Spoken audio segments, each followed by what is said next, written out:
रसायनी स्थित चौंधोली गांव के कांग्रेस कार्यकर्ताओं ने विधायक विवेक पाटिल की कार्यप्रणाली पर विश्वास रखते हुए बृहस्पतिवार को शेका पक्ष में जाहिर प्रवेश किया। इस अवसर पर कार्यक्रम के लिए विधायक विवेक पाटिल, एपीएमसी के सभापति राजेंद्र पाटिल, पंचायत समिति के पूर्व सभापति गजानन माली, पूर्व उपसभापति सुभाष पाटिल, जेडपी सदस्य राम भोईर, जनार्दन माली, अर्जुन गायकर, तानाजी पाटिल, चावणे ग्राम पंचायत के सरपंच गणेश सावंत, जितेंद्र देशमुख, उप सरपंच ललिता पाटिल, जामिवली ग्राम पंचायत के सरपंच सरिता कोंडिलकर आदि गणमान्यों सहित शेतकरी कामगार पक्ष के पदाधिकारी एवं कार्यकर्ता बड़ी संख्या में उपस्थित थे। इस अवसर पर कांग्रेस की कड़ी शब्दों में आलोचना करते हुए विधायक विवेक पाटिल ने कहा कि केंद्र में और राज्य में कांग्रेस की सत्ता होने के बावजूद ग्रामीण विभाग का विकास कांग्रेस नहीं कर पाई, मगर शेका पक्ष आम जनता, किसान, आदिवासी तथा मजदूरों के हित के लिए काम करने वाली पार्टी है। इसलिए ग्रामीण विभाग में जो विकास कार्य किए गए हैं उन्हें शेका पक्ष के सिवाय कोई नहीं कर सकता, इसलिए जनता शेका पक्ष के साथ है, ऐसा प्रतिपादन विधायक विवेक पाटिल ने किया। शेतकरी कामगार पक्ष हा जनतेचा प्रश्न आहे। शेतकरी कामगार पक्ष हा सर्वसामान्य माणसांचा पक्ष आहे आणि सर्वसामान्य माणसाच्या हितासाठी सातत्याने रात्रंदिवस झटणारा असा पक्ष आहे। ही तरुण मंडळी जेव्हा माझ्याकडे भेटायला आली त्यावेळी मी त्यांना विचारलं, तुम्ही शेतकरी कामगार पक्षामध्ये काय येताय?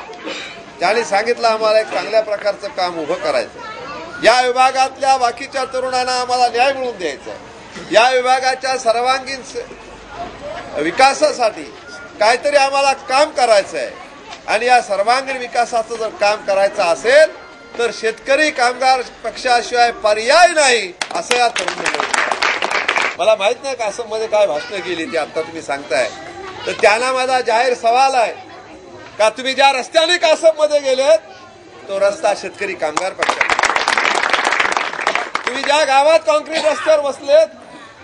तो रस्ता देखील शेतकरी कामगार पक्षाचा, ज्या नळाचं पाणी तुम्ही पिलत ते नळाचं पाणी सुद्धा शेतकरी कामगार पक्षाने, तुम्ही जे जे त्या गावामध्ये केलं असेल, जे जे काय बघितलं असेल ते सारं शेतकरी कामगार पक्षाने। आज सगळ्याच भागात कॉन्क्रीट रस्ते पाहायला मिळतात, पण मी अभिमानानं सांगेल की या चावणे विभागामध्ये शेका पक्षाने पहिले कॉन्क्रीट रस्ते केले, बाकी गाव। या विभागामध्ये शाळेचा प्रश्न असेल, या विभागामध्ये हायस्कूलचा प्रश्न असेल, कोणता माईचा लाल आला ना या ठिकाणी हायस्कूल चालवायला, तो शेतकरी कामगार पक्षाच्या कार्यकर्त्यांनी त्या हायस्कूलमध्ये चांगले शिक्षण देण्याचा प्रयत्न आपण केलेला आहे। या भागातल्या प्रत्येक ग्रामीण भागात आपल्या प्रत्येक गावागावामध्ये शाळेच्या चांगल्या इमारती झालं पाहिजे, शाळेचं चांगलं शिक्षण झालं पाहिजे। बाबासाहेब आंबेडकरांच्या विचारांचं या ठिकाणी जास्तीत जास्त लोकांपर्यंत पोहोचवला पाहिजे, म्हणून अशी या ठिकाणी आपण मंदिरं त्या ठिकाणी बांधण्याचं काम आपण या भागामध्ये केले। या ठिकाणी कुणाची सत्ता केंद्रात आमची सत्ता नसेल, आमच्यात राज्यात सत्ता नसेल, पण ह्या विभागातल्या शेतकऱ्यांना काँग्रेसवाले 8,000 रुपये चेक घेऊन जे आले होते त्यांच्या लाथा मारून त्यांच्या छाताडावर बसून 30,000 मिळवून देण्याचं काम शेतकरी कामगार पक्षाने केलं आहे। कार्यक्रम के दौरान कल्पेश चितले, अनिरुद्ध सोनवले, विश्वजीत सताने, रवि सिंह जाधव, मंगेश चितले, समाधान गायकवाड़ आदि सहित सैकड़ों कांग्रेस कार्यकर्ताओं ने शेका पक्ष में जाहिर प्रवेश किया, जिनका विधायक विवेक पाटिल के हाथों सत्कार किया गया।